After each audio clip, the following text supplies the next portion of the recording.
تو بائبل کا full form بتا سکتا ہے؟ جی بیسک انسٹرکشن بیفور لیونگ ارتھ. زوردار تعلیم.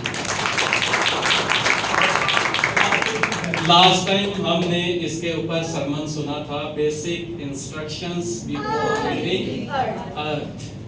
اس دنیا کو چھوڑنے سے پہلے جو ہمارے لیے طور طریقے سیکھنے کے ہیں وہ سارے ہمیں بائبل مقدس کے اندر ملتے ہیں.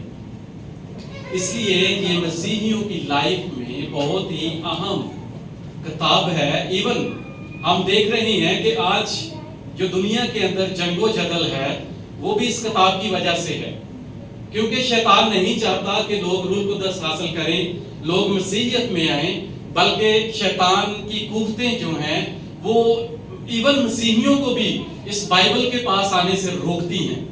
سو ہمیں اس بائبل کے پاس آنا ہے، اس میں سے ہو کر گزرنا ہے، اس کو ہر روز پڑھنا ہے، اس کو اپنے منہ کی خوراک سمجھنا ہے، خوراک بنانا ہے. اور پھر جب آپ اپنے اپنے ڈپارٹمنٹ میں کام کریں گے تو آپ کی زندگیوں کے وسیلہ سے خدا جو ہے وہ اپنی گواہی پیدا کرے گا. میں ایک واقعہ بتاؤں گا، سچا واقعہ ہے. میں راولپنڈی میں 2005 میں 4 میں بلال ہاسپٹل میں کام کرتا تھا، اور وہاں پر جو ہمارے لیب انچارج تھے ان کا نام ڈاکٹر محمد سید ساجد حسین تھا. یہ دعوت الوداع کے بہت بڑے رکن تھے. ایون کہہ لیں کہ دعوت الوداع جو جماعت ہے ان کے انچارج تھے. اب میں نے جب ڈیوٹی وہاں پر سٹارٹ کی ایز اے لیب ٹیکنیشین تو یہ میرے طور طریقے دیکھتے رہے کہ ایک مسیحی شخص پوری لیبارٹری میں کس طرح سے چلتا ہے، کس طرح سے اپنا کام کرتا ہے. بہت دن گزرے، اس نے مجھے بلایا، اس نے کہا گوری بیٹا میرے پاس آؤ، بات سنو. میں اس کے آفس میں گیا، مجھے کہتا ہے میرے ساتھ بیٹھ جاؤ. میں نے کہا سوری سر میں کھڑا ٹھیک ہوں، آپ ضرور حکم کیجئے، مجھے بتائیے. کہتا نہیں آج آپ بیٹھو، میں کھلے عام آپ سے بات کرنا چاہتا ہوں. میں تھوڑا ڈر گیا کہ دعوت الوداع، کیونکہ اسلام آباد میں ان کے بہت بڑے بڑے قلعے ہیں اور بہت یہ مضبوط قسم کے لوگ ہیں، یہ جب چاہیں قانون کو پلٹ سکتے ہیں. یہ بہت بڑی جماعت ہے، اور ان لوگوں کے درمیان میں شفا انٹرنیشنل اور اسلامک انٹرنیشنل ہاسپٹل میں 2 ٹائم ڈیوٹی کرتا رہا ہوں. اب بلال ہاسپٹل میں راولپنڈی میں انہوں نے جب مجھے اپنے پاس بلایا اور انہوں نے کہا بیٹا آپ جانتے ہو، میں نے کہا جی سر بولیے. کہتا ہے آپ جانتے ہو میں مسیحی لوگوں سے کیوں اتنی محبت کرتا ہوں. میں حیران رہ گیا. میں نے کہا شاید یہ مجھے پھنسانے کے لیے بات کر رہے ہیں، لیکن چونکہ میرا ایمان خداوند پر تھا اور میں نے کوئی بھی ایسا کام اپنے ڈپارٹمنٹ میں نہیں کیا تھا، سو میں دلیر تھا اور میں نے کہا جی سر بتائیے آپ کیوں مسیحی لوگوں سے اتنا پیار کرتے ہیں. اس نے کہا کہ میں مسیحی لوگوں سے اس لیے پیار کرتا ہوں، میرے جتنے بھی دوست ہیں وہ سارے مسیحی ہیں. ایون میں ملا ہوں لیکن میرے ملا دوست نہیں ہیں. اگر میں ان سے سلام دعا رکھی ہے تو ٹیمپریری طور پر، لیکن میرے سارے بڑے بڑے جتنے بھی مسیحی سکولرز ہیں میرا ان کے ساتھ اٹھنا بیٹھنا ہے اور وہ سارے میرے دوست ہیں. میں سن کر شاکڈ ہو گیا. میں نے کہا ایک دعوت الوداع کا رہبر رہنما جو ہے وہ مسیحی لوگوں کی تعریف کر رہا ہے، اور تعریف میں کہہ کیا رہا ہے. اس نے کہا کہ میں مسیحی لوگوں سے اس لیے پیار کرتا ہوں کیونکہ ان کے اندر کچھ کوالٹیز ہیں، اور وہ کوالٹیز آپ کے اندر اور میرے اندر ہونی چاہیے. اس سے پہلے اس نے مجھے آزمایا تھا. اس نے ایک سیمپل انچارج لیب کو دیا اور اس کی رپورٹ اپنے پاس رکھی، اور وہی سیمپل اس نے مجھے دیا اور اس نے کہا بیٹا یہ ٹیسٹ کر کے اس کی رپورٹ میرے پاس لے کر آؤ. اور جب میں رپورٹ لے کر اس کے پاس واپس گیا تو بالکل ایون 0.1 کا بھی فرق نہیں تھا. بالکل انچارج کے ساتھ میری سیم رپورٹ مل رہی تھی. اور اس نے مجھے اپنے سامنے بٹھا کر ایک آفر دی. اس نے کہا کہ ہم پنڈی سے اسلام آباد اسلامک انٹرنیشنل میں ایک بہت بڑی لیب کھولنا چاہ رہے ہیں، اور میں چاہ رہا ہوں کہ آپ ایز اے انچارج وہاں پر کام کریں، اور جتنی سیلری آپ یہاں پر لے رہے ہیں اس سے ڈبل سیلری جو ہے آپ کی وہاں پر ہوگی.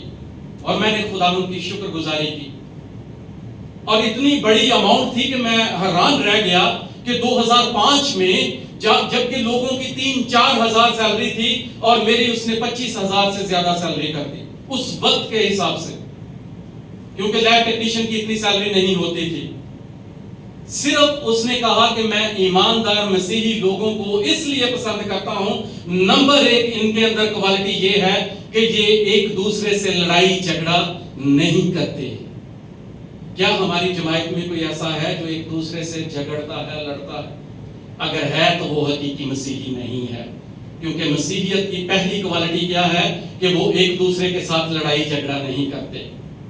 نمبر دو کوالٹی اس نے بتائی کہ یہ بہت ہی ایماندار ہوتے ہیں۔ چونکہ ہم نے خدا کے کلام کو پڑھا کہ اثر دکھا کے رہا، اور ہر آیت میں ہم نے خدا کے کلام کے لفظ کو جو ہے وہ اپنی آواز میں گایا ہے، خدا کے کلام کی خوبیاں دیکھی ہیں۔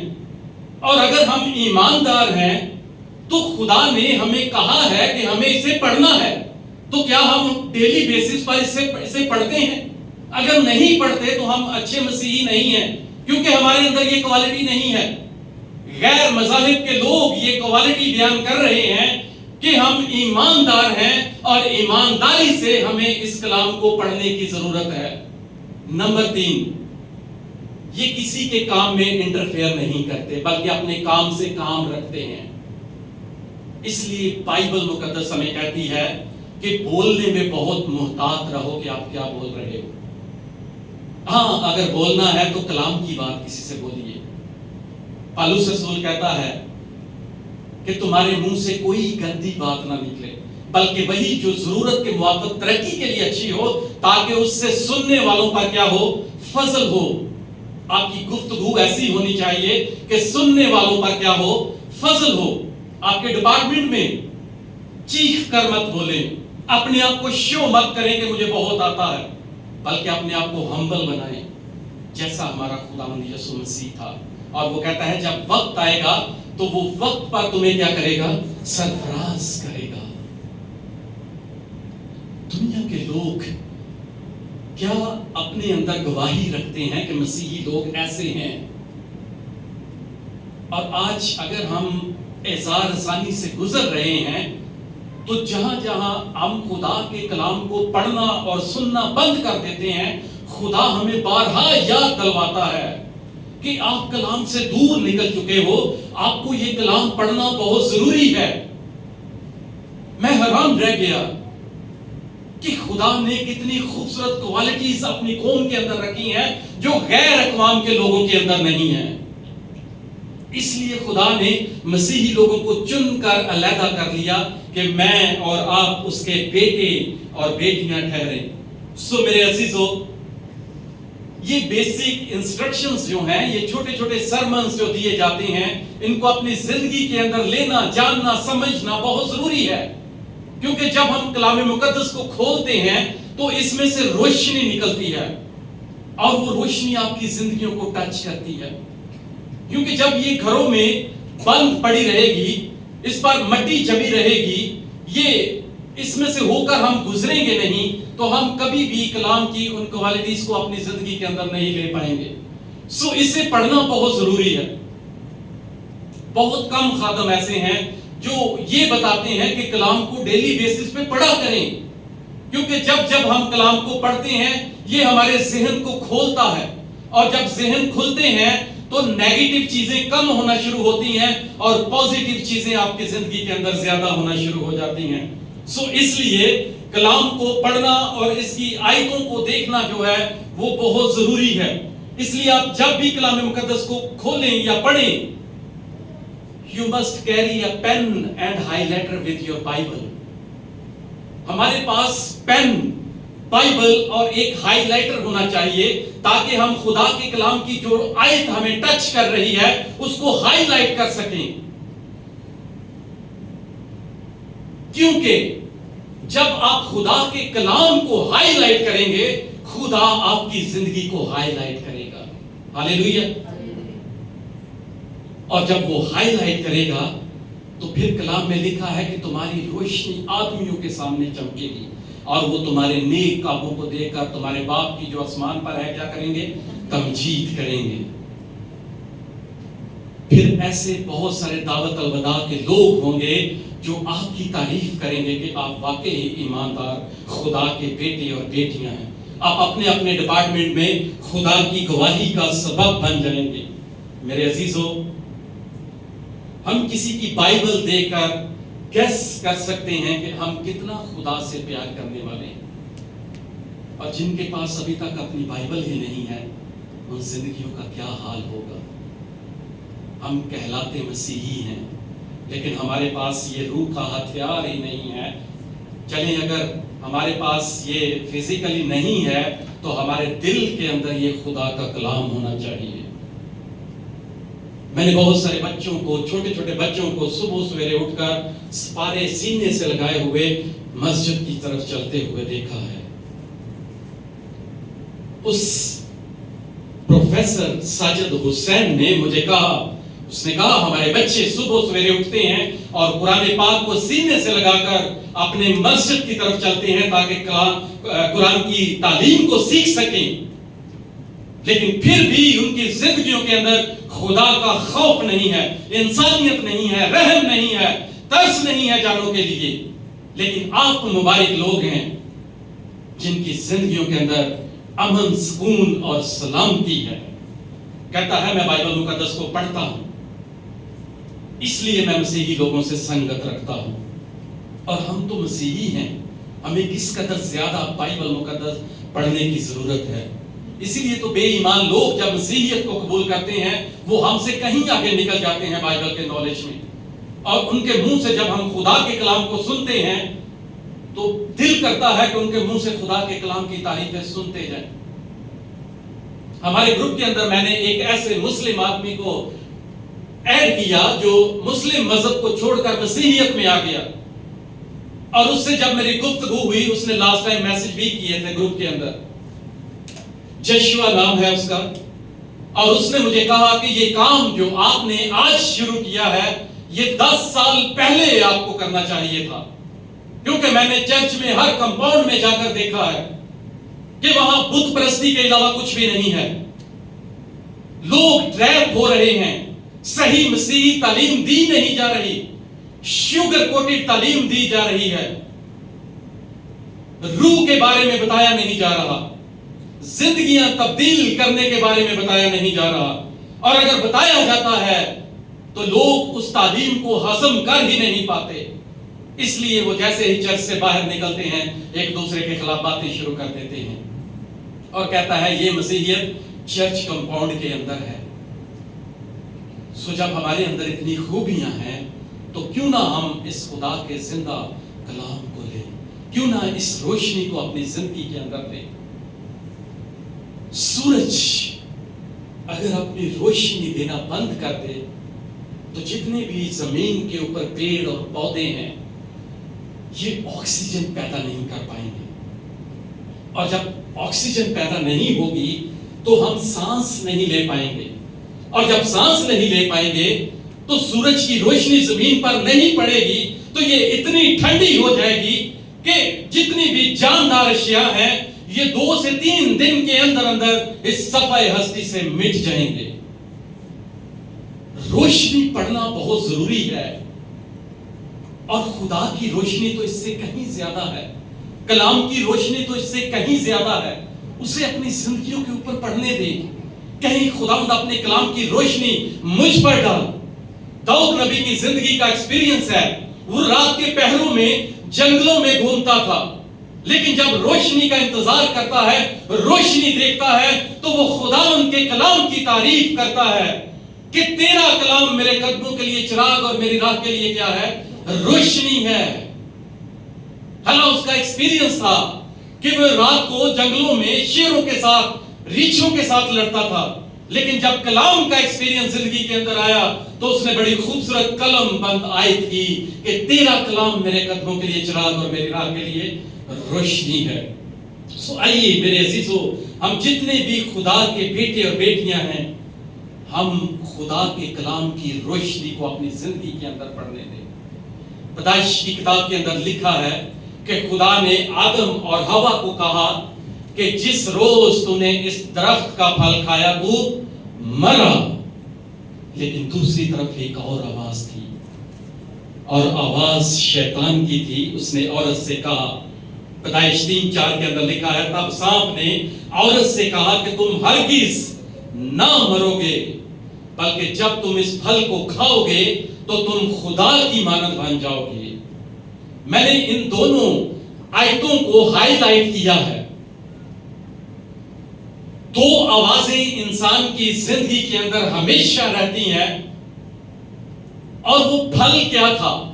خداوند کے احکامات تھے کہ تو نے میری بات کو ماننا ہے، کیونکہ کلام میں لکھا ہے کہ حکم ماننا قربانی چڑھانے سے کیا ہے؟ بہتر ہے۔ خدا قربانیوں سے خوش نہیں ہوتا، خدا اس سے خوش ہوتا ہے کہ ہم اس کا حکم مانیں۔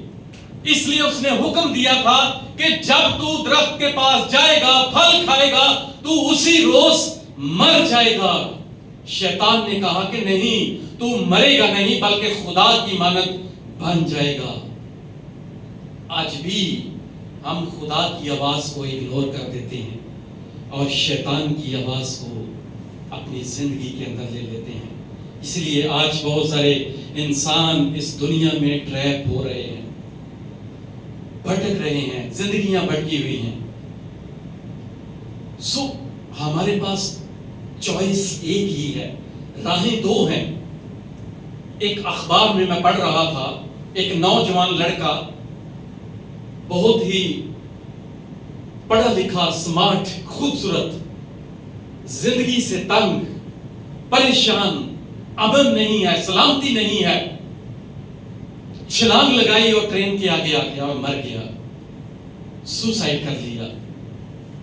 اور جب میں نے وہ پیپر دیکھا تو میں خدا سے گلہ کرنے لگا کہ خداوند آپ کے اندر قدرت ہے، آپ کے اندر جلال ہے، آپ چاہتے تو اس کے ذہن کو تبدیل کر سکتے تھے، آپ چاہتے تو اسے چلتی ٹرین کے آگے سے ہٹا سکتے تھے، لیکن خدا نے کہا کہ یہ چوائس میں نے انسان کو دی ہے کہ اپنے لیے زندگی پالے اور اپنے لیے موت کو بھی پالے۔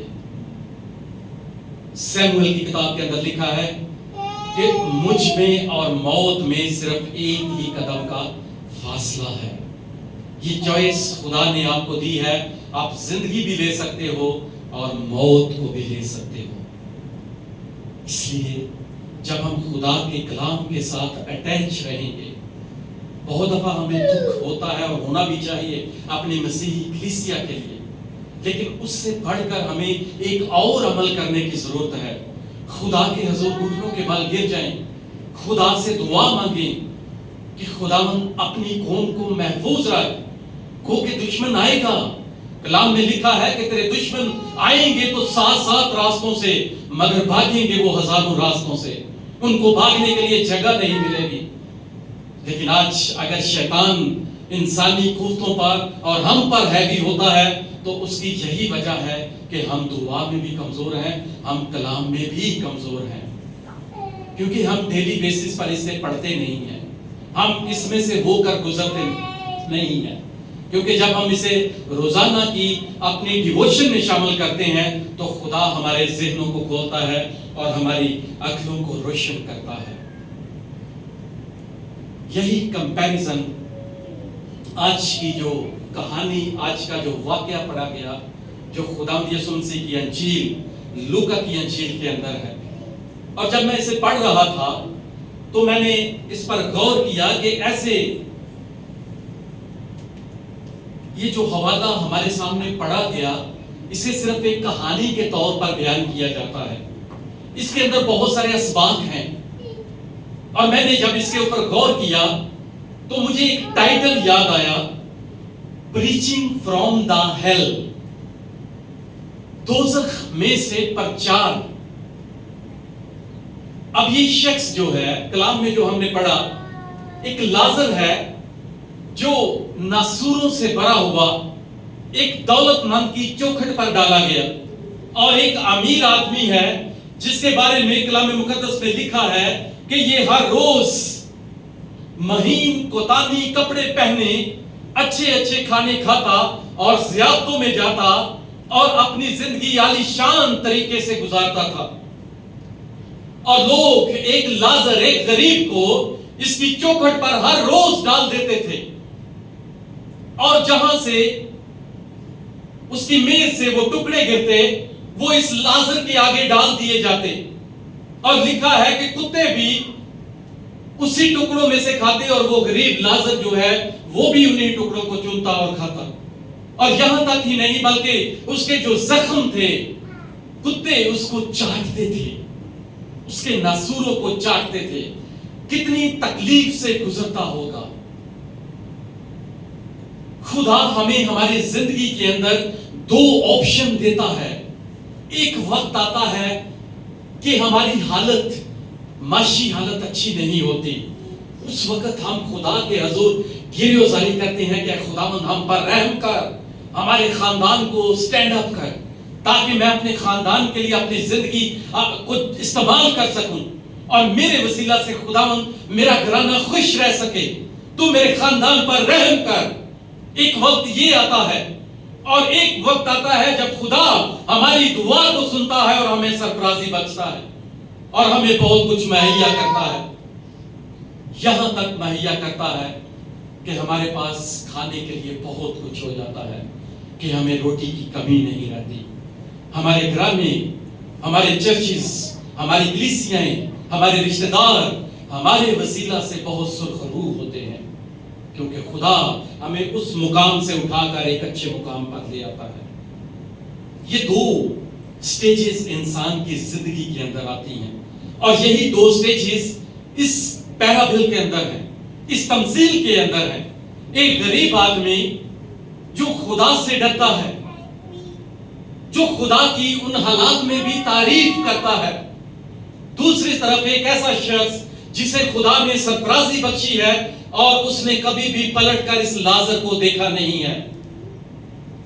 کلام میں لکھا ہے کہ لازر مر گیا، اور جب مر گیا ایٹ دا اسپوٹ فرشتوں نے اسے اٹھایا اور باپ ابراہیم کی گود میں رکھ دیا، اور لکھا ہے کہ بہت دن نہ گزرے یہ امیر آدمی بھی اس جہان فانی سے کوچ کر گیا، اور کہاں پر پہنچ گیا؟ دوزخ میں۔ اور جب دوزخ میں پہنچ گیا، یہ وہ شخص ہے جو ہیل سے پریچ کر رہا ہے۔ یہ بڑی انٹرسٹنگ گفتگو ہے جسے ہم سیکھنے کے لیے جا رہے ہیں۔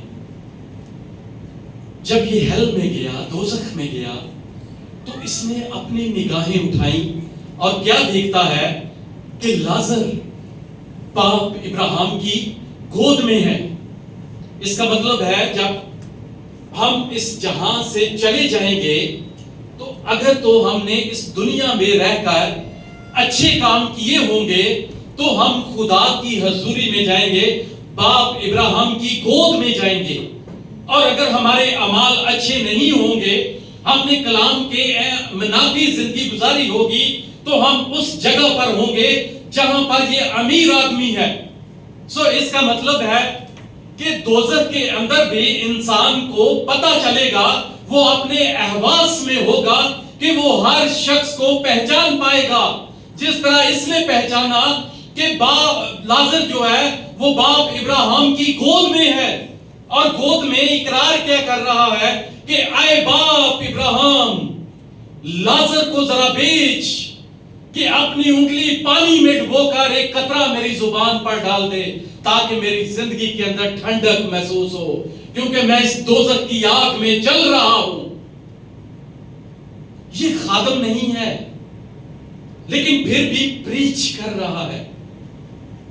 آج ہمارے پاس خادم ہیں، پریچنگ کا کام ہو رہا ہے، لیکن پھر بھی ہمارے ذہن کلام کو سنتے ہیں، اور جیسے ہی عبادت ختم ہوتی ہے ہمیں کل کا لیکچر جو ہے وہ بھول جاتا ہے، کیونکہ شیطان ہماری زندگیوں سے آ کے وہ کلام کو چگ لیتا ہے، کیونکہ کلام اچھی زمین پر گرتا نہیں ہے۔ اگر گرتا ہے تو ہم اسے سنبھال نہیں پاتے۔ اسے ہیل سے نظر آ رہا ہے، اور اونچی آواز میں پکار رہا ہے کہ اے باپ ابراہیم، لازر کو 1 سیکنڈ کے لیے بھیج دے تاکہ ایک قطرہ میری زبان پر رکھے اور میری روح کو سکون آ جائے. اور باپ ابراہیم نے اسے کیا کہا کہ بیٹا یاد کر کہ تو اپنی زندگی میں بہت سی اچھی چیزیں لے چکا. اب تیرے اور لازر کے درمیان میں ایک ایسا گھڑا ہے کہ نہ ہم ادھر جا سکتے ہیں اور نہ ہی تو ادھر سے ادھر آ سکتا ہے. تیرے لیے توبہ کے راستے بند ہو چکے ہیں. ابھی تجھے ساری عمر اسی ہیل میں گزارنی پڑے گی. اسی لیے میں نے کہا کہ خدا نے ہمارے لیے 2 سٹیجز جو ہیں ہمیں ان میں سے اٹھا کر ہمیں ان سٹیجز سے کراس کر کے ہمیں ایک اچھا ماحول دیا ہے تاکہ ہم ایک بہتر زندگی گزار سکیں. اور اتنے خوبصورت ماحول کے اندر ہوتے ہوئے بھی اگر ہم ایک دوسرے سے جھگڑتے ہیں، لڑتے ہیں، ہماری زندگی کے اندر امن نہیں ہے، سکون نہیں ہے، آرام نہیں ہے، حسد ہے، غصہ ہے، بدعتیں ہیں، تو پھر ہماری جگہ وہی ہوگی جہاں سے ہم ترسیں گے کہ کوئی ایک بوند میری زبان پر رکھ دے تاکہ میری روح کو سکون مل جائے. ابھی خدا نے موقع دیا ہے کہ ہم خادموں کی منادی کو سنیں اور خدا کے کلام کو اپنی زندگی کے اندر جگہ دیں. بہت دفعہ ایسا ہوتا ہے کہ ہمارے ذہن میں زندگی کے بارے میں ایسے پلان چل رہے ہوتے ہیں کہ مجھے ایک اچھا گھر بنانا ہے، بچوں کا فیوچر ہے، مجھے اپنے ماں باپ کے لیے کچھ کرنا ہے. بہت ساری پریشانیاں ہمیں آ دباتی ہیں. اس لیے کلام کو اپنی زندگی کے اندر سیو کرنے کے لیے ہمارے پاس جگہ نہیں رہتی. جگہ بنانی پڑے گی. ہمیں ان پریشانیوں کو کم کرنا پڑے گا کیونکہ کلام میں لکھا ہے casting all your care upon me because I am care of you. اپنی ساری فکریں مجھ پر ڈال دو کیونکہ میں تمہاری کیا کرتا ہوں، فکر کرتا ہوں. پھر ہم کون سا فیوچر بنا رہے ہیں اپنے بچوں کے لیے، اپنے ماں باپ کے لیے؟ اس کلام سے بڑھ کر ہماری زندگی کے لیے اور کوئی کلام نہیں ہے، اور کوئی چیز نہیں ہے. کلام میں لکھا ہے کہ خدا نے اپنے سب ناموں سے زیادہ عظمت کسے دی ہے؟ اس زندہ کلام کو. تو کیوں نہ ہم اس سے اپنی زندگیوں کا آغاز کریں؟ پھر ہم کیوں دنیاوی خواہشات کے پیچھے بھاگتے ہیں؟ اور باپ ابراہیم نے کہا کہ اب ہمارے اور تیرے درمیان میں ایسا گھڑا ہے کہ نہ ہم تیری طرف آ سکتے ہیں اور نہ تو ہماری طرف آ سکتا ہے. اب تجھے ساری زندگی یہاں پر سرنا ہوگا. آج بھی بہت سارے لوگ اگر ہم خدا کے کلام کے ساتھ چلتے ہیں تو ہم اپنی زندگیوں کے لیے، اپنے گھرانوں کے لیے سورگ بناتے ہیں، سورگ میں جگہ بناتے ہیں. لیکن آج بھی اگر ہمیں اتنا نالج ہوتے ہوئے بھی کلام کی سمجھ نہیں لگتی تو اس کا مطلب ہے کہ شیطان نے ہماری عقلوں کو کیا کر دیا ہے؟ بند کر دیا ہے تاکہ ہم پڑھتے ہوئے نہ سمجھ سکیں، سنتے ہوئے نہ سن سکیں. کلام میں لکھا ہے کہ اس امت کے دلوں پر کیا چھائی ہوئی ہے؟ چربی چھائی ہوئی ہے. اس چربی کو ہٹانے کی ضرورت ہے. چربی تب ہٹے گی جب ہم ہر حال میں خداوند کی شکر گزاری کریں اور اقرار کریں کہ خداوند تو نے جو مجھے آج دیا ہے میری اوقات سے بہت بڑھ کر دیا ہے. میں تو اس قابل بھی نہیں تھا.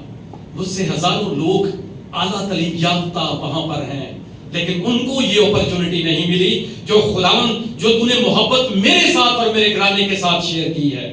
یہ اس کا فضل ہے. کہیں نہ کہیں آپ کے ماں باپ نے بیٹھ کر آپ کے لیے دعا کی ہوگی کہ میرے بیٹے کل کو اچھے مستقبل کے لیے دوسرے ممالک میں جا کر اپنے خاندان کی خدمت کریں. وہ وقت ہوتا ہے جب خدا ہماری زندگیوں کے بہت قریب ہوتا ہے. آج میں اور اپنے بچوں کے لیے کیا کر رہے ہیں؟ اس کلام کو اپنی زندگی کے اندر لیں اور یقین کریں کہ ہمارے بچوں کو کبھی بھی روٹی کی کمی نہیں ہوگی کیونکہ یہ زندگی کی روٹی ہے. کلام کہتا ہے کہ جو اس میں سے کھاتا ہے کبھی بھوکا نہ ہوگا، کبھی پیاسا نہ ہوگا. اسے اپنی زندگیوں کا مرکز بنا لیں. ہیل میں سے اسے یاد آ رہا ہے. یاداشت بھی انسان کی برابر رہے گی. جو برسوں پہلے گزر چکا ہے اسے یاد آئے گا. اب اسے دوزخ کے اندر اپنے بھائی یاد آ رہے ہیں کہ اے باپ میں تیری منت کرتا ہوں کہ کسی کو میرے بھائیوں کی طرف بھیج دے تاکہ وہ بھی توبہ کریں, وہ میری طرح اس دوزخ میں نہ آ جائیں, وہ بھی میری طرح وہ مہنگا لباس پہنتے ہیں, وہ غریبوں کو دیکھتے تک نہیں ہے جس طرح میں نے لازر کے اوپر ایک نظر نہ کی اور ہر روز میں ادھر سے گزرتا تھا. میرے بھائی بھی ایسا ہی کر رہے ہیں, کسی کو بھیج دے. باپ ابراہیم نے کہا کہ ان کے پاس انبیاء اکرام تو ہیں, موسیٰ تو ہے, وہ ان کو دیکھیں, ان کو سمجھیں, ان کو جانیں, ان کا کلام سنیں. موسیٰ اور انبیاء توریت کی پہلی 5 کتابیں ہیں. پیدائش, خروج, احبار, گنتی, استثنا, یہ ہیں ان کے پاس. ان کو پڑھیں, سنیں. پھر اور کہتا ہے کہ اگر کوئی مردوں میں سے زندہ ہو کر چلا جائے شاید وہ اس کا یقین کر لیں گے. آپ کو یاد ہوگا کہ مردوں میں سے ایک ایسی ہستی زندہ ہوئی تھی. جب وہ مردوں میں سے زندہ ہوا تو بہت سارے ایسے لوگ تھے جو کہتے تھے کہ آئے خداوند, جب تک میں تیرے ہاتھوں میں اپنی انگلیاں نہ ڈال لوں میں تیرا یقین نہیں کروں گا کہ تو زندہ ہو چکا ہے. آج بھی کہتا ہے کہ کوئی مردوں میں سے زندہ ہو کر اگر جائے گا تو وہ ضرور یقین کر لیں گے. اور میں جب اسے پڑھ رہا تھا تو میں نے اس بات کو دیکھ لیا کہ خداوند یسوع مسیح جب زندہ ہوئے تو کیوں وہ آسمان پر جانے سے پہلے اپنے شاگردوں پر اور لوگوں پر ظاہر ہوتے رہے تاکہ دنیا یقین کر لے کہ یہ وہی یسوع ہے جس نے کہا تھا کہ 3 دن کے بعد میں پھر قیامت بن جاؤں گا, میں زندہ ہو جاؤں گا. لیکن ہم نے پھر بھی اس کی کچھ قدر نہ کی. پھر بھی لوگ اس کلام کی تحقیر کر رہے ہیں, پھر بھی لوگ اس کلام سے منہ موڑ رہے ہیں, پھر بھی لوگ اس کلام کو سمجھ ہی نہیں پا رہے. اس سے زیادہ آسان لفظوں میں کلام ہو ہی نہیں سکتا کہ ہماری زندگیوں کے اندر کلام ٹھہرے ہی نہ. آئیے میرے عزیزو, ان جدائی کی دیواروں کو توڑ دیں اور کہیں کہ خداوند میں اپنے آپ کو تیرے سامنے ہمبل کرتا ہوں. خداوند سے کہیں کہ چھو جیسا میں ہوں اپنے پاک روح سے چھو دے. میں گندا ہوں, غلیظ ہوں, میں گناہگار ہوں, میں اقرار کرتا ہوں خداوند, لیکن میں جانتا ہوں کہ جب تیرا پاک روح مجھے چھوئے گا تو میں برف کی مانند سفید ہو جاؤں گا. یہی بات ہے کہ شیطان ہمیں اقرار نہیں کرنے دیتا اور ہم کلام سنتے ہیں اور اگلے دن ہی کلام کو بھول جاتے ہیں, کیونکہ شیطان نہیں چاہتا کہ یہ کلام ہماری زندگیوں کے اندر ٹھہرے. آئیے اس کلام کی قدرت کو میرے عزیزو اپنی زندگی کے اندر لے لیں. خادم, آج بہت سارے ایسے خادم ہیں جو ڈرے ہوئے, جو سہمے ہوئے ہیں, وہ کھل کر منادی نہیں کرتے.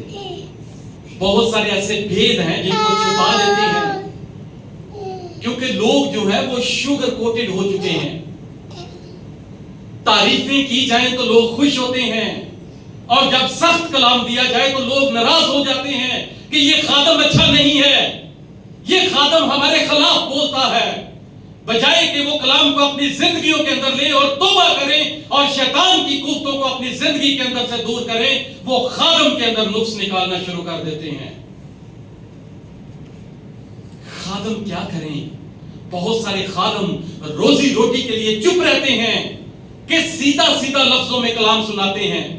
پالوس رسول کہتا ہے کہ جب میں بچہ تھا بچوں کی طرح بولتا تھا, بچوں کی سی طبیعت تھی, بچوں کی سی سمجھ تھی, لیکن جب جوان ہوا تو بچپن کی باتیں ترک کر دی. اب ہم کو آئینہ میں دھندلا سا دکھائی دیتا ہے, مگر اس وقت ایسے طور پر پہچان لوں گا جیسے میں پہچانا گیا ہوں. خدا کی ذات نے اسے پہچان لیا کہ یہ وہ شخص ہے جو میرے جلال کو ظاہر کرے گا.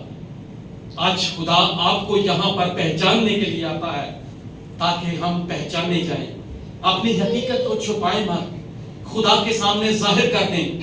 گناہگار کی سب سے پہلی دعا ہے کہ اے باپ میں گناہگار ہوں، مجھ پر کیا کر، رحم کر۔ آئیے میرے عزیزو، زندگی کی حقیقت کو پہچانیے، اور آج جو ہمیں ہیل میں سے میسج ملا ہے، ہمیں کل ترسنا نہ پڑے، اپنے اندر سے ان ساری قدورتوں کو نکال کر خدا ان کے پاس آئیں اور اس کلام کو اپنی زندگیوں کے اندر جگہ دیں، اثر دکھا کے رہا جس بھی روپ میں آیا، اس کو آنے دیں اپنی زندگی کے اندر۔ خدا آپ کو اس کلام کے وسیلہ سے برکت دے۔